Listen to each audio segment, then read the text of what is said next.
Antes dos grandes palcos, antes do reconhecimento nacional, existia uma casa, um refúgio, uma gravadora que se tornou o verdadeiro berço do forró em São Paulo. Ela deu voz a mestres que eram ignorados pelas grandes companhias e mudou para sempre a história da música brasileira.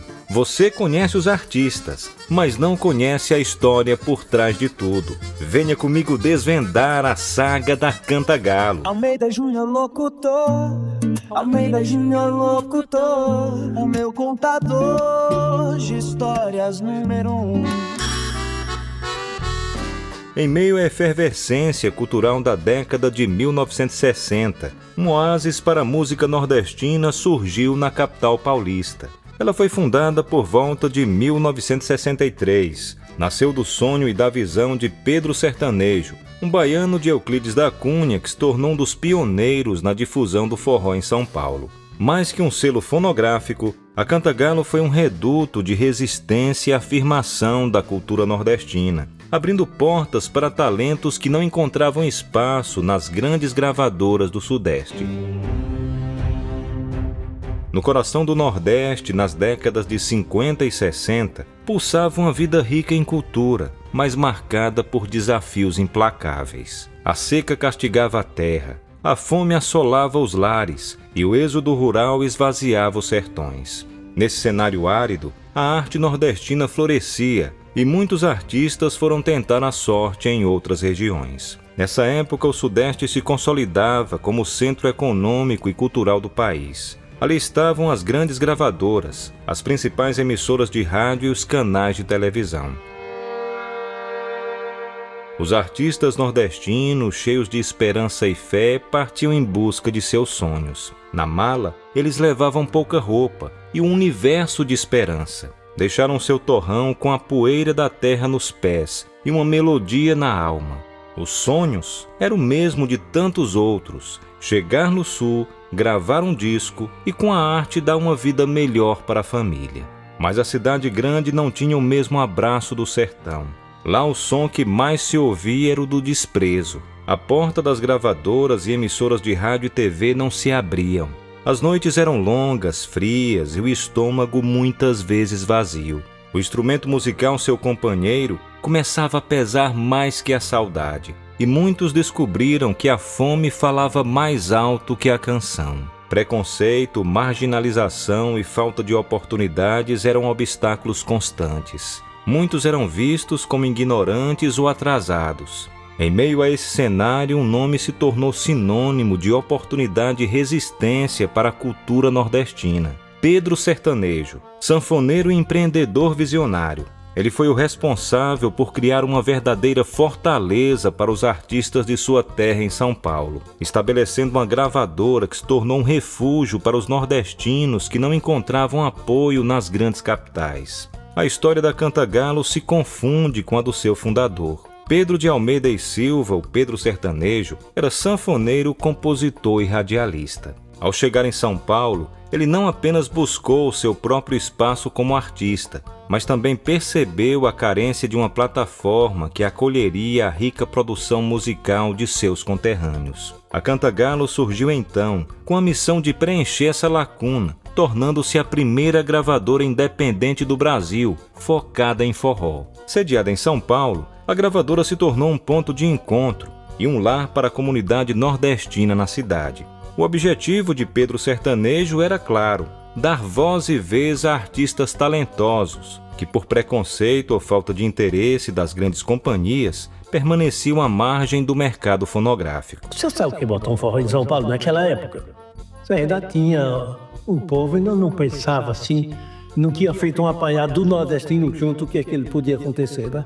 Ainda tinha aquela dúvida que 10 nordestinos juntos morriam assim, ficavam 5 amarrados no outro dia. Não era brincadeira. Então foi duro para implantar coisa, mas deu certo. O Corai estava sem dinheiro, sem nada, liso e leve. Não era brincadeira, não. Aquela época era bom porque só tinha artista de primeira qualidade. Todo dia eu tinha um artista diferente, assim, tinha o Arruma. A importância da Cantagalo para a música brasileira é imensurável. O selo foi fundamental para a popularização e a consolidação do forró no Sudeste, revelando e projetando nomes que se tornariam ícones do gênero. Em seus estúdios foram gravados os primeiros trabalhos de artistas que mais tarde alcançariam o estrelato nacional. Um dos principais feitos da gravadora foi o lançamento do primeiro disco de Dominguinhos, o disco Fim de Festa, em 1964. Esse foi o pontapé inicial da discografia de um dos maiores sanfoneiros e compositores do país. Hoje, uma festa muito grande que você está trazendo. Uma das pessoas, depois de Luiz Gonzaga, no meu entendimento, e Humberto Teixeira e Zé Dantas, a pessoa mais importante na música nordestina, porque criou o forró em São Paulo, teve coragem de botar um forró em São Paulo e teve, acima de tudo, coragem de fundar uma gravadora, onde eu gravei meu primeiro disco, na Cantagalo, e assim, dos artistas brasileiros, assim, da música nordestina, que só quem não gravou na Cantagalo, eu acredito que foi Luiz Gonzaga. No mundo da música, a concorrência entre as gravadoras sempre foi acirrada. Artistas eram vistos como patrimônios exclusivos de seus selos, mas no universo do forró, a amizade e o respeito muitas vezes falavam mais alto que os contratos. E a prova disso tem nome: Luiz Gonzaga. Mesmo sendo na época a maior estrela da poderosa gravadora RCA, o Rei do Baião não hesitou em cruzar as fronteiras comerciais para celebrar o sucesso de um amigo. Os discos da Cantagalo eram um reflexo da diversidade e da riqueza dos ritmos nordestinos. O trabalho da gravadora não se limitava ao lançamento dos discos. Pedro Sertanejo também promovia os artistas em suas casas de shows e em seu programa de rádio. A gravadora Cantagalo foi por muitos anos um oásis, um pedaço do Nordeste que pulsava através do vinil. Ela não era apenas uma empresa, era um reduto cultural, a casa de grandes sanfoneiros e do forró pé de serra mais autêntico. Foi nos anos 60 que a gravadora Cantagalo atingiu seu auge e sua maior importância histórica. Infelizmente, os anos 70 não foram bons para a gravadora. Nessa década, houve no Brasil uma verdadeira revolução sonora e cultural, que começou a abalar as estruturas da gravadora.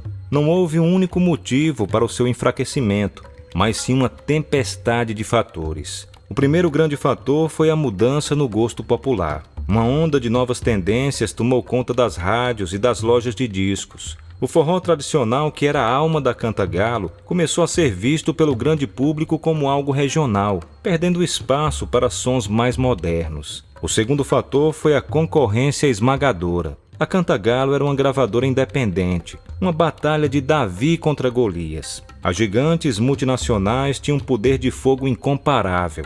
Elas controlavam a distribuição, investiam fortunas em marketing e ditavam o que tocava nas rádios e aparecia na televisão. Para um selo como a Cantagalo, lutar por um espaço nas prateleiras e na mídia tornou-se uma missão quase impossível. Por fim, o próprio forró começou a se transformar. Para tentar sobreviver ao novo mercado, muitos artistas do gênero passaram a incorporar guitarras, teclados e uma batida mais pop em suas músicas. A Cantagalo, fiel às suas raízes, manteve-se como um reduto de purismo, uma atitude nobre, mas comercialmente a isolou ainda mais. Assim, enfraquecida pela mudança dos tempos, sufocada pela concorrência, a luz da Cantagalo foi aos poucos se apagando.